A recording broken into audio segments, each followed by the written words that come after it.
There's antimony, arsenic, aluminum, selenium, and hydrogen and oxygen and nitrogen and rhenium, and nickel, neodymium, neptunium, germanium, and iron, americium, ruthenium, uranium, europium, zirconium, lutetium, vanadium, and lanthanum, and osmium, and astatine, and radium, and gold, and protactinium, and indium, and gallium, and iodine, and thorium, and thulium, and thallium. There's yttrium, ytterbium, actinium, rubidium, and boron, gadolinium, niobium, iridium, and strontium, and silicon, and silver, and samarium, and bismuth, bromide, lithium, beryllium, and barium. Isn't that interesting? 3, 2, I hope you're all paying attention. There's going to be a fire. short quiz later on. Okay. There's holmium and helium and hafnium and erbium and phosphorus and francium and fluorine and terbium and manganese and mercury and molybdenum and magnesium, dysprosium and scandium and cerium and cesium and lead, praseodymium and platinum, plutonium, palladium, promethium, potassium, polonium and tantalum, technetium, titanium, tellurium and cadmium and calcium and chromium and curium.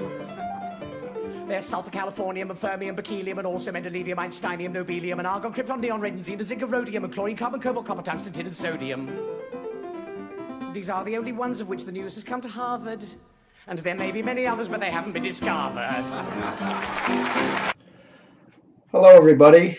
Chemical Charlie here. I'm Peggy Pippin. And we're going to do a little demonstration on stomach acid and how milk of magnesia, which is magnesium hydroxide. It's a solid, and it's kind of milky white color. It's a solid, very fine crystals in a suspension. And it's not very soluble, so it doesn't go into solution unless some acid is present, and then it will neutralize the acid. So if you swallow this, even though it's hydroxide, it's alkaline or basic, it won't irritate your esophagus. So if you have excess stomach acid, this is going to work. So we're going to use phenyl red. Now you'll recall phenyl red in the acid form is yellow, and if a base is present, it switches to this form and it's red. All right, this occurs right around pH 7.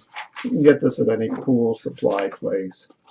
And you can see here the colors for the different pHs. All right. So red, basic, slightly basic, or basic.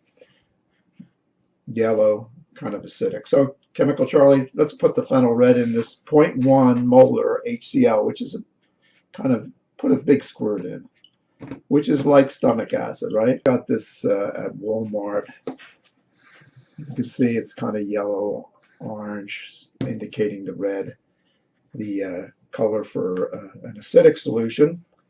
And I'll put in a little bit. Now watch when I put it in. It'll initially, you'll see a little pink. Well, maybe not. I just put a little in, and it's still acidic, all right? Still acidic. You can see it dissolve. Okay, it's reacting with the acid, but it's still yellow, all right? And again, the reaction is magnesium hydroxide taken twice, MgOH taken twice, plus HCl. The HCl ionizes to hydrogen ion and chloride ion. Produces magnesium chloride and water. Neutralization reaction. So we probably brought the pH up, but not enough to change the color of the indicator. Oh. All right, I think we reached that point. I think we were reaching it actually before. And now we have reached it. And now we have reached it. So the solution is now slightly basic. It'll never get real basic with magnesium hydroxide, because once you neutralize all of the acid with the magnesium hydroxide, the magnesium hydroxide no longer breaks apart. It stays solid magnesium. As you can see, this the solution is very turbid, all right, not very clear, because we have excess magnesium hydroxide, but it's not that basic.